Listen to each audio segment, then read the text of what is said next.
I'm back. What's up? I haven't been on YouTube for like 2 months because I've been doing so many things. I've got so many updates and I put my making YouTube videos priority like much lower on my list. I don't know why, because I enjoy making a lot of YouTube videos, but here it is. There's a lot of things that have changed and I just want to update you all on that. Now, between the last time I made a video and this time, I've opened up a new business, a new physical store at the similar location to my previous business. It's just next door, and it is called Alteration Station. If you haven't seen yet, we do tailoring on garments open to the public, whether that's a suit or a dress or anything of that sort. We do alteration for. Now, how did this happen? How did it come out of nowhere? And you know, what was the development of it? Has it been good so far? What's the pros and cons? I just want to address all of these things on this video.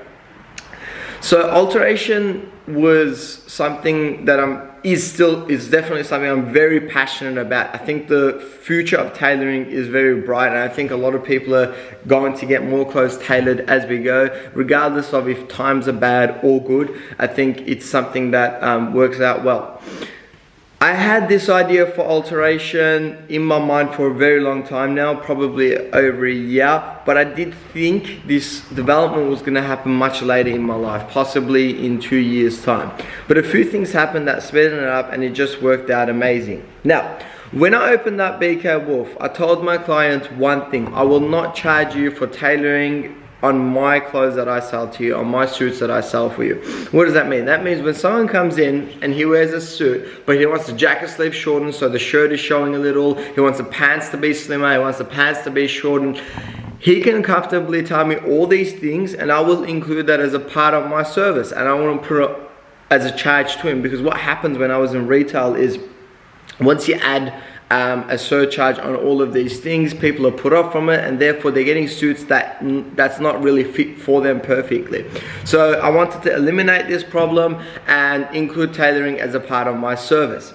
Now, that's been working well with my customers. However, I'm obviously taking the cost of this. So I have deals with some companies that I take my clothes to, and I take on the cost of alterations. You know, they charge me a certain price and I pay for that. And on my busier months especially, that cost adds up. You know, I have a lot of payments to make. So therefore, I thought that's okay, because I'm leveraging the fact that I'm young, I don't have a family to support, so I can take more costs than usual for the time being until I open up an alteration store, or my original thought is until I get a tailor working in BK Wolf. But something funny that's happened, which was, I was like, I get a tailor that's working in BK Wolf, is that a lot of people started coming to me bringing clothes that they want tailored that's not BK Wolf clothes. So they just want to bring some jeans from home, you know, their missus wants to bring their bridesmaid dresses and all that stuff. And I did not want to take the burden of this, because I don't want the liability of other people's clothes. I don't want to spend my time tailoring it, but people are just impressed with the job that I've done before, so they're bringing it back to me. Which I was like, how about if I open something to the public? And I kept thinking, and coincidentally at the same time, my neighbor, who had a beauty salon, decided that she wasn't going to go forward with the lease, and she's going to move somewhere else. And so this store that I'm in right now was just, it was going to be leased to someone else. So I started contacting the real estate agent and I expressed my interest, and we went back and forth for months trying to make a good agreement for this place. And we came to an agreement, and then I started building onto making this store. I started buying equipment, etc, etc, etc. Now, the reason why I did this is because I want to hit many birds with one stone. And what I mean by that is the fact that I have an alteration store works to my benefit in so many ways that I just can't even explain. But I'm going to try explaining some of these. Firstly, I am no longer paying a different company to tailor my clothes. I am pumping that money into myself. Secondly, time. I spent so much time going back and forth, or my tailor coming back and forth to pick up the items and take them back. Now I literally just walk next door, drop them off. Sometimes when the client's inside, I get them done, a lot of the time pants especially, and then I bring it back out, and in one appointment I can fix things up. So I'm saving a lot of time, and time is the most valuable asset that you could do. So that's one thing that helped me out a lot.